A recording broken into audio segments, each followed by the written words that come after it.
तो गाइस कैसे हैं आप सब लोग। ट्रू डीमन के एपिसोड 28 के साथ हाजिर हो। तो लास्ट एपिसोड के एंड पे हमने देखा था कि हमारा जीवन जो था फोर्थ जंग मास्टर के पास जाता है ताकि उससे बात कर सके कि वो उसे यहाँ पर मॉक फैमिली की जो स्वर्ड मार्शल आर्ट्स है उसको यहाँ पर सिखा सके, उसके बेसिक्स के बारे में उसको बता सके। तो इसी के साथ हमारा जीवन जो होता है वहां पर से आगे बढ़ जाता है, जबकि गोचन सोच रहा होता है कि मुझे लगता है कि इसे फिर से यहाँ पर मार पड़ने वाली है। तो जैसे ही वहां पर उसके करीब जाता है और उसके करीब जाने के बाद वहां पर रुक जाता है, तो इसी के साथ ही फोर्थ जंग मास्टर अपनी आंखें खोलता है, उसकी तरफ देखता है और बहुत ज्यादा गुस्सा हो जाता है। जैसे ही वो वहां पर बहुत ज्यादा गुस्सा हो जाता है, हमारा जीवन उसी के साथ से वहां पर हेलो बोलता है। तो वो कहता है कि ये क्या है, मुझसे डर क्यों नहीं रहा। फिर साथ ही वो उसे कहता है कि यहाँ से दफा हो जाओ, मुझे यहाँ पर तुमसे और कुछ नहीं चाहिए, और यहाँ पर अगर तुम मार नहीं खाना चाहते तो यहाँ पर से चले जाओ। लेकिन वहां पर से बिल्कुल भी नहीं जाता और इसी के साथ उसके सामने आकर खड़ा हो जाता है। तो फोर्थ जंग मास्टर से कहता है कि तुम्हारा दिमाग तो नहीं खराब हो गया, और इसी के साथ हमारा जीवन अपने पास से बुक निकालता है और उसके सामने करता है। जैसे वो उसे बुक देता है और उसे कहता है कि ये देखो तुम्हारे पास क्या है, क्या तुम्हें ये बुक चाहिए, ये हमारी फैमिली का सीक्रेट मैनुअल है। जबकि यूचान से कहता है कि इस बात का क्या मतलब है, मैं यहाँ पर इसके ऊपर कैसे भरोसा करूं कि ये रियल थिंग है।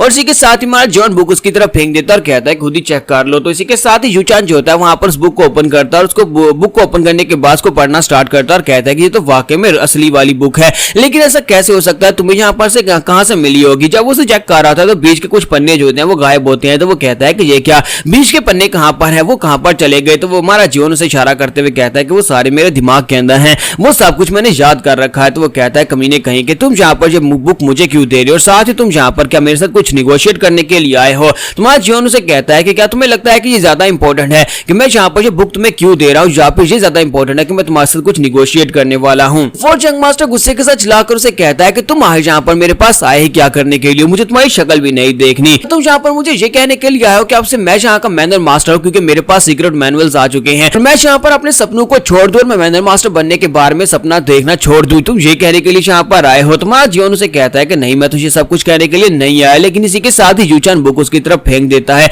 तुम्हारा जीवन बुक को नीचे से उठाता है और उसे कहता है कि लगता है कि यहाँ पर तुम्हें कोई गलतफहमी हो गई है, मेरा यहाँ पर मैनर मास्टर बनने का कोई इरादा नहीं है, ना ही मुझे मैनर मास्टर बनने का शौक है। वो उस बुक को उठाता है और उसे कहता है कि अगर तुम यहाँ पर मैनर मास्टर बनना चाहते हो तुम बन सकते हो।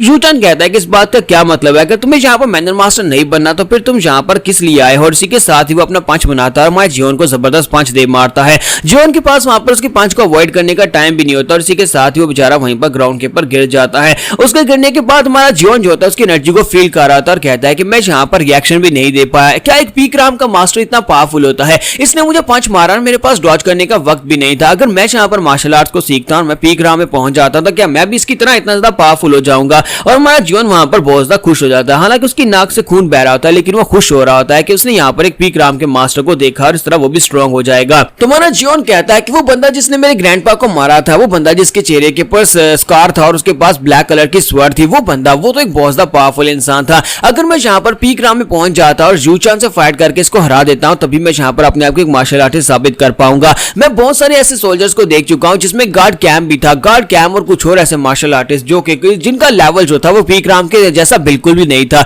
इस लड़के का तो लेवल ही डिफरेंट है, यानी कि इसकी कल्टीवेशन लेवल उन सभी लोगों के मुकाबले में काफी ज्यादा बेहतर है और जो उन लोगों से काफी ज्यादा बेहतर भी दिखाई देता है। इसका पोस्टर चेक करो, ये तो बिल्कुल अपने आप में एक मॉन्स्टर की तरह है। तुम्हारा जीवन फिर से उठकर बैठ जाता है और उसे कहता है कि मैं यहाँ पर तुमसे बात करना चाहता हूँ, लेकिन तुमने तो यहाँ पर मेरे चेहरे के ऊपर एक पंच मार दिया, क्या तुम यहाँ पर मेरे चेहरे का नक्शा बिगाड़ना चाहते हो। जबकि दूसरी तरफ से यंग मास्टर यूचान से कहता है कि यहाँ से दफा हो जाओ, अगर तुम और ज्यादा मार नहीं खाना चाहते। और इसी के साथ उसकी तरफ आगे बढ़ता है और कहता है कि लगता है कि तुम्हें और ज्यादा मार खानी है, इसी वजह से तुम यहाँ पर उठकर खड़े हो गए हो, या तो वहीं पर ग्राउंड के ऊपर पड़े रहो, यहाँ पर जल्दी से उठकर भागना स्टार्ट करो। तुम्हारा जीवन उसे कहता है कि मुझे लगता है कि तुम्हें यहाँ पर मेरे पर भरोसा नहीं है, क्योंकि मैंने यहाँ पर तुम्हारी माँ के बारे में कुछ गलत कहा था। और उसी के साथ ही यूचान आगे बढ़ता है, उसे कॉलर से पकड़ता और कहता है कि हाँ मुझे तुम्हारे पर बिल्कुल भरोसा नहीं है, तुम्हारे मुंह से एक भी गंदा लफ्ज निकलेगा, मुझे इसके ऊपर बिल्कुल भी भरोसा नहीं। और फिर से वहां पर अपना पंच बनाता है। तो जीवन उसे कहता है कि जो तो बड़ी अफसोस की बात है, चलो फिर ठीक है, अब जबकि तुम्हें यहाँ पर मेरे पर भरोसा नहीं है तो फिर मैं सीक्रेट मैनुअल को जाकर सेकंड यंग मास्टर या फिर फर्स्ट यंग मास्टर यानी लेडी सीओ को दे देता हूं, तो उसके बाद देखते हैं कि क्या होगा। जीवन उसे कहता है कि मैं ये सोच रहा हूं कि अगर यहाँ पर फर्स्ट यंग मास्टर या फिर सेकंड यंग मास्टर में से कोई सेक्टर लीडर बन जाता है तो उसके बाद तुम्हारा क्या होगा।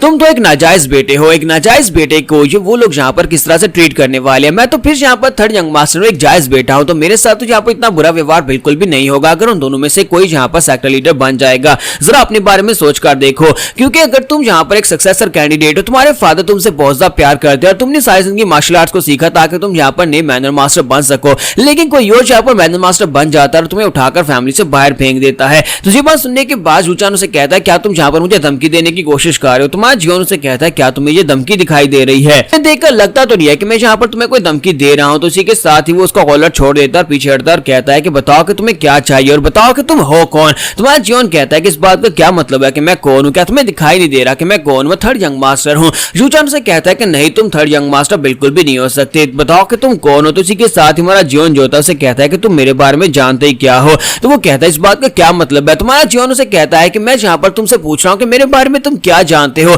मैंने एक बार तुम्हारी माँ की इंसल्ट कर दी और उसके बाद तुमने मुझे पीटा, उसके अलावा तुम यहाँ पर मेरे बारे में क्या जानते हो। बचपन से लेकर अभी तक तुम मेरे बारे में क्या ही जानते हो। इंसान बदलते हैं और मैं यहाँ पर अंदर से बहुत ज्यादा चेंज हो चुका हूँ और इस वक्त मेरे मोहरे दिखाने का वक्त है, इसी वजह से मैं तुम्हारे सामने आकर खड़ा हूँ। तुम्हें मेरे बारे में कुछ भी नहीं पता कि मुझे क्या पसंद है, मुझे क्या नापसंद है, किससे मैं नफरत करता हूँ और किससे मैं प्यार करता हूँ और मैं यहाँ पर मैनर मास्टर क्यों नहीं बनना चाहता। मेरे पास मेरे सारे सवालों के जवाब है, लेकिन तुम्हें मेरे बारे में कुछ भी नहीं पता। और इसी के साथ ही यूचान उसे कहता है कि तुम भी यहाँ पर मेरे बारे में कुछ भी नहीं जानते। सभी लोगों ने यहाँ पर मेरे पर लेबल लगाया था, तुम सभी लोगों ने मुझे यहाँ पर कहा था कि मैं यहाँ पर एक कमजात हूँ, यानी कि मैं एक नाजायज बेटा हूँ। तुम सभी लोग हमेशा मुझसे दूरी रखते थे और ये सब कुछ किस लिए, सिर्फ और सिर्फ इसलिए कि मेरी माँ जो थी वो एक कंकूबाइन थी, जबकि तुम्हारी माएं जो थी वो किसी दूसरे सेक्टर से लाई गई बीवियां थी। में से किसी ने यहाँ पर मुझे अपना छोटा भाई नहीं माना, हालांकि मैं तुम सभी लोगों से ज्यादा बेहतर था। तुम सभी लोग यहाँ पर मुझसे निगोशिएट बिल्कुल भी नहीं करो, क्योंकि मैं यहाँ पर तुम में से किसी के ऊपर भरोसा नहीं कर सकता। तुम्हारा जियोन उसे कहता है कि मुझे लगता है कि मैं यहाँ पर तुम्हारे साथ निगोशिएट कर सकता हूँ। तो यूचान कहता है लेकिन क्यों, मेरे साथ ही क्यों। तुम्हारा जियोन कहता है क्योंकि तुम सबसे बेस्ट हो। तो ये बात सुनने के बाद इसी के साथ हमारा यूचान वहीं पर शांत हो जाता है और कहता है क्या इसने यहाँ पर क्या कहा। और साथ ही वो अंदर से सोच रहा था कि अपनी सारी जिंदगी में यहाँ पर कास्ट आउट रहा, सभी लोग मेरा मजाक उड़ाते थे, मुझे नाजायज कहते थे, मेरे अपने ब्रदर्स यहाँ पर मुझे ये कहते थे, मेरी फैमिली के सभी लोग ये कहते थे। इसी वजह से मैं हमेशा अकेला रहता था, मैं अकेले रहकर सिर्फ प्रैक्टिस करता रहता ताकि कोई तो यहाँ पर मुझे बेस्ट कहे। लेकिन आज यहाँ पर मुझे ये उम्मीद नहीं थी कि थर्ड यंग मास्टर जो कि यहाँ पर मेरी माँ से भी नफरत करता है, जिसने एक बार मुझसे मार खाई है, वो यहाँ पर मुझे सबसे बेस्ट कह देगा। सारी जिंदगी इसी मौके का तो इंतजार कर रहा था, कोई ना कोई तो यहाँ पर आकर मुझे पहचाने, कोई मुझे आकर एक्नॉलेज करे और इसने यहाँ पर मुझे कहा है कि मैं सबसे बेस्ट हूँ। मुझे लगता है कि मुझे इसकी बात सुन लेनी चाहिए, आखिर से मुझसे क्या चाहिए होगा। मैं सुन लेता हूँ कि ये मुझसे क्या चाहता है। और इसी के साथ वो कहता है अच्छा ठीक है, बताओ कि तुम्हें मुझसे क्या चाहिए। जियोन कहता है कि ये बहुत ही अच्छा है, चलो फिर ठीक है, मैं तुम्हें बताता हूँ कि मुझे क्या चाहिए। के बाद हमारा जियोन और गोचान दोनों वहां पर से वापस की तरफ आ रहे होते हैं। गोचान कहता है कि मुझे लगा नहीं था कि ये इतनी आसानी के साथ यूचान को मना लेगा, इसने फोर्थ यंग मास्टर को बड़ी आसानी से मना लिया। मुझे तो लगा था कि ये यहाँ पर इवल स्पिरिट्स को यूज करके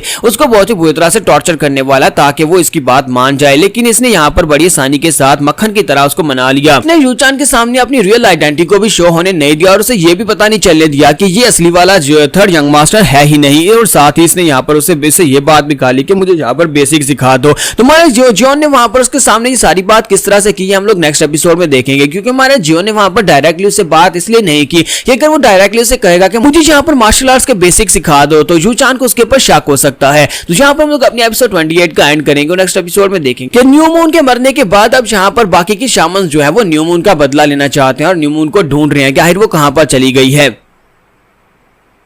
तो गाइस कैसे हैं आप सब लोग ट्रू डीमन के एपिसोड 29 के साथ हाजिर हो। तो लास्ट एपिसोड के एंड पे हमने देखा था कि हमारा जियोन जो होता है वो यूचान को मना लेता है। तो वो यूचान को कैसे मनाता है, तो वो यूचान से कहता है कि अगर तुम्हें यहाँ पर सीक्रेट मैनुअल चाहिए तो बदले मेरी 3 रिक्वायरमेंट्स है, तुम्हें उन 3 रिक्वायरमेंट्स को पूरा करना होगा। तो यूचान कहता है अच्छा बताओ। तो इसी के साथ ही उसे कहता है कि मैनर मास्टर बनने के बाद सबसे पहली शर्त मेरी ये होगी कि तुम मुझे अकेला छोड़ दोगे, तुम मुझे डिस्टर्ब नहीं करोगे, मैं जो चाहे वो कर सकता हूँ। और दूसरी शर्त मेरी ये है कि तुम्हें यहाँ पर मुझे फाइनेंशियली सपोर्ट करना होगा, मुझे बहुत सारे पैसों की जरूरत पड़ेगी और तुम हर महीने जहां पर मुझे पैसे दोगे। तो ये बातें सुनने के बाद यूचान उसे कहता है कि मैं जहां पर तुम्हारी शर्त को तो मान सकता हूं, ठीक है, मैनर मास्टर बनने के बाद अगर तुम मुझे तंग नहीं करोगे मैं तुम्हें तंग नहीं करूंगा, तुम अकेले रह सकते हो जहां पर एक यंग मास्टर की तरह अपनी जिंदगी गुजार सकते हो और तुम्हें जहां पर हर महीने तुम्हारा अलाउंसेस मिलते रहेंगे। तो ये बात सुनने के बाद उसे कहता है कि अब बताओ कि तुम्हारी तीसरी शर्त कौन सी है। तुम्हारा जियोन उसे कहता है कि तीसरी शर्त मेरी यह है कि मैं जहां पर शर्मिंदा हूं ये बात कहते हुए, लेकिन मुझे लगता है कि तुम्हें जहां पर मुझे बेसिक्स के बारे में सिखाना होगा, मुझे मार्शल आर्ट्स के बेसिक्स जो है वो भूल चुके हैं, इसी वजह से तुम मुझे यहाँ पर दोबारा से मार्शल आर्ट्स के बेसिक सिखाओगे।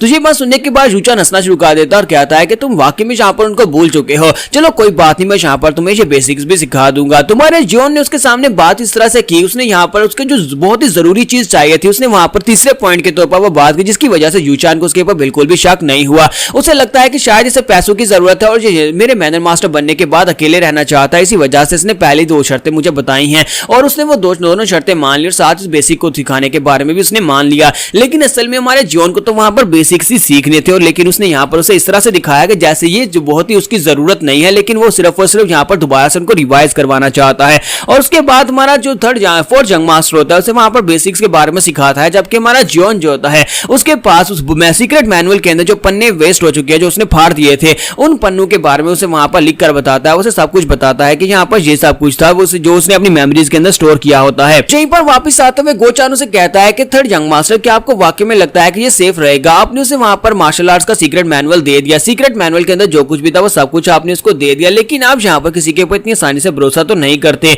तुम्हारा जियोन उसे कहता है कि तुम्हें किसने कह दिया कि मैंने उसे सारे का सारा सीक्रेट मेथड दे दिया है? तो वो उसे कहता है कि इस बात का क्या मतलब है? तो वो कहता है कि इस बात का मतलब यह है कि मैंने वहां पर जो पन्ने मैंने फाड़ दिए थे, उन पन्नों के अंदर से जितने कैरेक्टर्स थे, उन सभी कैरेक्टर्स में से तकरीबन हर 10 कैरेक्टर्स के बाद मैंने कुछ लफ्जों को चेंज कर दिया, जिसकी वजह से चाहे वो सारी जिंदगी यहाँ पर सीक्रेट मैनुअल को सीखने में लगा रहे, वो कभी उसको सीख नहीं पाएगा। तो ये बात सुनने के बाद गोचान कहता है कि जो तुमने क्या कर दिया, अगर वो यहाँ पर उसको गलत तरीके से सीखने की कोशिश करेगा, अगर तुमने उसमें से कुछ लफ्जों को चेंज किया, इसका मतलब यह है कि वो उसकी कल्टीवेशन क्रिपल हो सकती है, उसकी मैडियंस ब्लॉक हो सकती है कल्टीवेशन के दौरान। साथ ही वो अंदर ही अंदर सोच रहा होता है कि ये बंदा वाकई में एक बहुत ही बड़ा कमीना डेविल है। इसने यहाँ पर उसके पास से सौदा किया था, लेकिन सौदे के एंड के ऊपर इसने यहाँ पर उसके साथ बिल्कुल भी अच्छा नहीं किया, उसे गलत टेक्निक देकर। यहीं पर से नेक्स्ट सीन में फिनिक्स पवेलियन का दिखाया जाता है, जहां पर दिखाते हैं कि फिनिक्स पवेलियन का जो मास्टर होता है वो अपने सबऑर्डिनेट से पूछता है कि बताओ न्यू मून कहां पर है, अभी तक न्यू मून वापस क्यों नहीं आई? तो उसे वहां पर इंफॉर्मेशन दी जाती है कि न्यू मून जो थी उसने लेडी सीओ के साथ गलत किया, उसने लेडी सीओ के दिए हुए मिशन को पूरा नहीं किया, और साथ ही लेडी सीओ के ऊपर इल्जाम लगाकर वहां पर लेडी सीओ को पाबंदी बनवा दिया, उसे पकड़ लिया गया है, जिसकी वजह से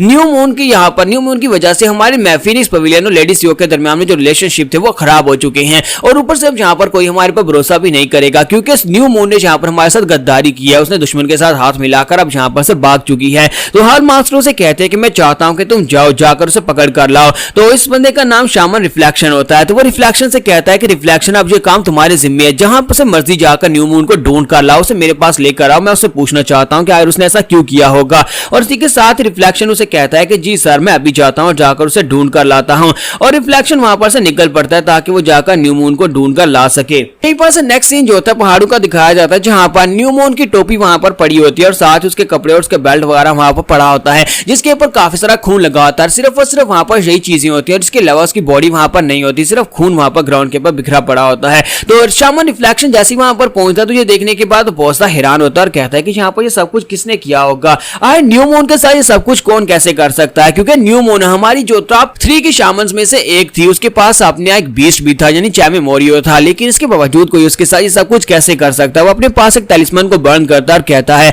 मैं यहाँ पर इस तलिस्मान को बर्न करके सब कुछ रिवाइंड करके देखूंगा कि आज यहाँ पर हुआ क्या था। उस तलिस्मान की मदद से वो यहाँ पर आत्माओं को बुलाता है और आत्माओं की मदद से पूरी की पूरी बैक फ्लैश वहां पर देखने वाला है। जैसे वहां पर अपनी पावर्स को यूज करते हो बैक फ्लैश देखता है तो वो कहता है कि यहाँ पर असल में क्या हुआ था। तो इसी के साथ उसे दिखाई देना स्टार्ट करता है, वो सब कुछ उसे दिखाई देता है कि लेडी सियोक ने उससे कहा था कि तुम्हें यहाँ पर थर्ड यंग मास्टर को मारना होगा, और उसने वहां पर उसके ऊपर रिवर्स डिग्री टेक्निक को यूज किया था, रिवर्स मर्डर टेक्निक को यूज करते हुए उसके ऊपर अटैक किया था, जहां पर इवल मॉन्क था और इवल मॉन्क के ऊपर अटैक करने के बाद उसने वहां पर अपने कीड़ू को भी यूज किया था, यानी कि उसने अपने शेल्ड बीस्ट को यूज किया और शेल्ड बीस्ट को यूज करने के बाद उस लड़के ने अपना ब्लड अपने ऊपर डाला, उन कीड़ों को भी अवॉइड कर लिया, साथ उसकी शेल्ड बीस्ट को भी वहां पर पकड़ लिया। शेल्ड बीस्ट को बचाने के लिए उस लड़की ने वहां पर उसके साथ एक सौदा किया और लेडी सियोक को वहां पर फंसा दिया और उसके बाद उसने उस लड़की को छोड़ दिया और वो लड़की यहां पर पहुंची और यहां पर पहुंचने के बाद किसी ने उसके ऊपर अटैक करके उसको मार डाला। और इसी के साथ ही शामन रिफ्लेक्शन को भी वहां पर बहुत ही खतरनाक ऑमिनियस एनर्जी महसूस होती है। वो कहता है कि यहाँ पर हो क्या रहा है, मुझे यहाँ पर क्या ये कोई इल्यूजन है या फिर मुझे यहाँ पर वाकई में कोई ऐसी स्पिरिट दिखाई दे रही है जो बहुत ज्यादा पावरफुल है।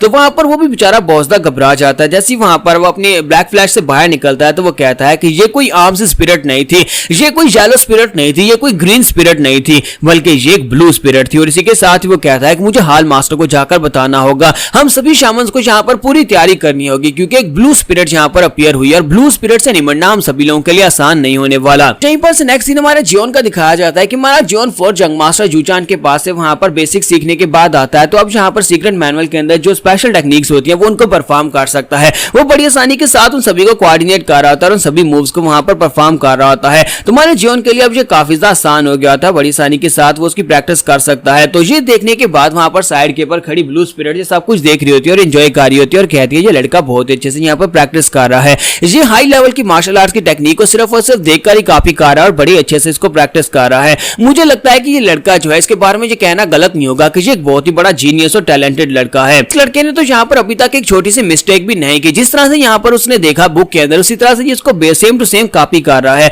और साथ ही वो कह दिया कि अगर मैं यहाँ पर ये कहूँ कि अगर ये लड़का यहाँ पर थोड़ा सा और बड़ा होता, यानी कि मेरी एज का होता, तो मैं यहाँ पर इसके साथ कोई इस तरह का रिलेशनशिप रख लेती, यानी कि मैं इसके साथ यहाँ पर रिलेशनशिप बना लेती। लेकिन अगर ये लड़का यहाँ पर मेरे सामने आए और आकर मेरे सामने कहे कि प्लीज मेरे साथ शादी कर लो, तो फिर हो सकता है कि मैं इसके बारे में सोचूं। और वहीं पर खड़ी खड़ी वो शर्मा रही होती है, फिर साथ ही चिल्लाकर कहती है कि मैं सोच क्या रही हूँ, वो एक छोटा सा लड़का और मैं यहाँ पर हजारों साल पुरानी एक पुरानी ओल्ड बिच हूँ। और इसी के साथ ही गोचान भी वहां पर आ जाता है। तो गोचान आता है और उसे कहता है कि यंग मास्टर क्या आपने मुझे बुलाया? तो इसी के साथ ही वो उसे कहता है कि हाँ, यहाँ पर मुझे तुमसे एक फेवर चाहिए। तो गोचान कहता है बताएं आपको क्या चाहिए? तो वो उसे कहता है कि मैं यहाँ पर चाहता हूँ कि तुम मेरे लिए हाउ फैक्शन के पास जाओ, जाकर उनके पास इन्फॉर्मेशन निकलवा कर लाओ। और वो उसे अपने पास एक टोकन देता है और उस टोकन के ऊपर एक स्पेशल साइन बना होता है। वो उसे कहता है कि जाओ उनके पास जाकर इन्फॉर्मेशन लेकर आओ। तुम्हारे गोचान को दिखाता है कि वो हाउ फैक्शन की एक ब्रांच में आता है, वहां पर आकर बैठा होता है अपने हाथ में उस पर्ची को लेकर जिसके ऊपर वो स्पेशल निशान बना होता है। तो वो कहता है कि जहां पर मास्टर ने मुझे इन्फॉर्मेशन निकालने के लिए भेजा है कि मुझे जहां पर इस निशान की इन्फॉर्मेशन निकलवानी है,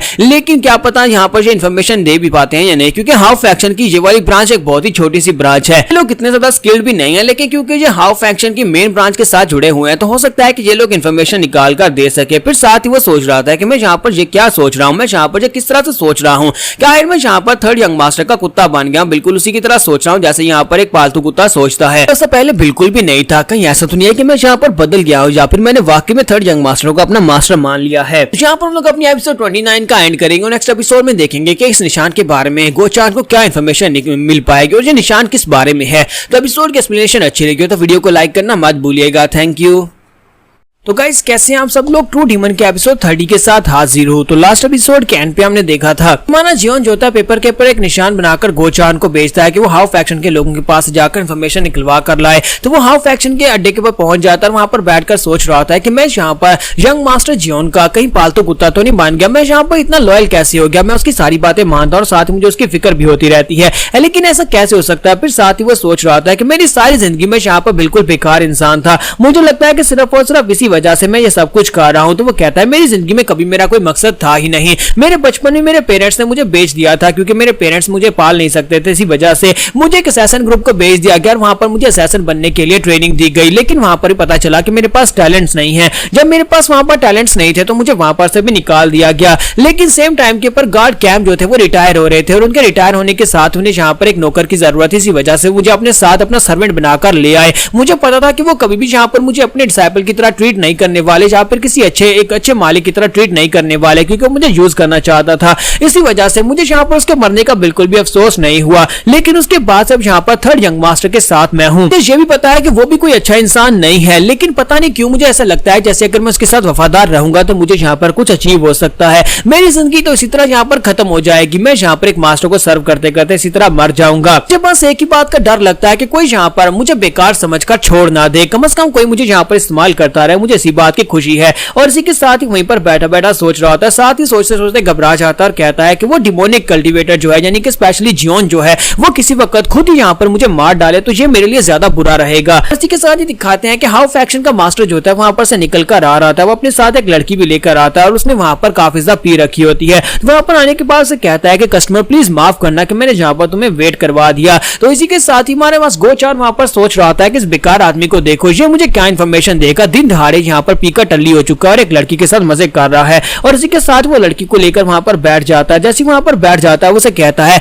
क्या तुम देख रहे हो, ये लड़की मेरी नई एस्कॉर्ट है, ये बहुत ज्यादा खूबसूरत है ना, आज रात में इसके साथ मजे करने वाला हूँ। जबकि हमारा गोचार उसे कहता है कि बकवास बंद करो, इस लड़की को यहाँ पर से भेजो। तो वो कहता है कोई बात नहीं, हम इसके सामने बात कर सकते हैं। जबकि गोचार चलाकर उसे कहता है अपनी बकवास बंद करो, इस लड़की को यहाँ पर से बाहर भेजो। और इसी के साथ ही वो कहता है अच्छा ठीक है मैं इस लड़की को भेज देता हूँ। वो उस लड़की से कहता है कि ठीक है डार्लिंग तुम जा सकती हो। जैसे वो उठकर जाने लगती है वो उसकी शरीफ के ऊपर स्पैंक करता है और कहता है कि ये तुम्हें याद दिलाता रहेगा कि हम लोग अभी थोड़ी देर बाद यहाँ पर मजे करने वाले हैं। तो गोचार वहां पर गुस्से के साथ टेबल पर पंच मारता और कहता है कि मैंने कहा कि बकवास बंद करो, ये सब कुछ अपने गंदे काम बाद में करना, पहले यहाँ पर टास्क के ऊपर फोकस करो। इसी के साथ ही दिखाता है कि वो लड़की जैसे उठकर खड़ी होती है वो मोटू के मुंह के ऊपर थप्पड़ दे मारती है और गोचार भी इस बात से काफी ज्यादा हैरान हो जाता है। और इसी के साथ ही वो लड़की कहती है मुझे लगता है कि बस बहुत हो गया, मुझे यहाँ पर और ज्यादा नौटंकी नहीं करनी। और इसी के साथ ही वो वहां पर से पीछे की तरफ घूमती है, अपने सर के ऊपर से विग उतारती है। जब वो विग उतारती है फिर साथ ही वहां पर से पीछे की तरफ एक जंप लगाती है। वो पीछे की तरफ बैक फ्लिप करते हुए उस मोटे आदमी के सर के ऊपर हाथ रखती है और उसकी गर्दन को पीछे की तरफ मोड़ देती है।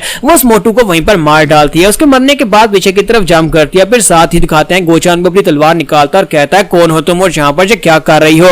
जैसे वो अपनी तलवार निकालता है वो लड़की टेबल को किक मारती है और उसके ऊपर फेंक देती है। और जैसे टेबल सामने से हट रहा था इसी के साथ ही वो लड़की अपने पास से कुछ नीडल्स निकालती है और नीडल्स को निकालकर उसकी तरफ फेंक देती है। वो सभी नीडल्स उसकी बॉडी के अंदर जाकर मेडियन पॉइंट्स के ऊपर लगते हैं जिसकी वजह से वो वहीं पर हैंग हो जाता है। लेकिन वो उस टेक्निक को पहचानता है। वो कहता है कि ये टेक्निक, इस टेक्निक को तो मैं यहाँ पर जानता हूँ। और वो लड़की जो होती है उसे कहते हैं कि तुमने तो मुझे कुछ ज्यादा यहाँ पर डिसअपॉइंट कर दिया। ये मत कहना कि तुम यहाँ पर मुझे पहचानते भी नहीं हो। Assassin number 86। यहाँ पर इन सभी असैसिन्स को नंबर दिए जाते हैं और यहाँ पर गोचान का असैसिन नंबर जो था वो 86 था। तो उसे कहते हैं मिस्टर गोचान कैसे हो तुम। तो ये लड़की जो होती है इसका नाम हा चायरिन होता है। और गोचान में बताता है कि हा चायरिन कौन है। हा चायरिन जो है ये असल में उनकी जो फ्लाइंग असैसिन स्क्वाड है, फ्लाइंग असैसिन स्क्वाड का जो लीडर है उस लीडर की पोती है। इसी वजह से ये काफी ज्यादा एरोगेंट है और काफी ज्यादा अजीब भी है। इसके साथ ही बताता है कि उनके सेक्टर के अंदर जो उनका असैसिन सेक्टर है उसके अंदर वहां पर एक रूल है जिसे 100 किल रूल कहा जाता है। तो वो रूल ये है कि अगर यहाँ पर तुम में से कोई भी 100 लोगों को मार देता है, अपने 100 टारगेट्स को पूरा करता है, 100 लोगों की जान लेता है, तो उसके बाद सेक्टर लीडर बनने के लिए क्वालिफाई हो जाता है।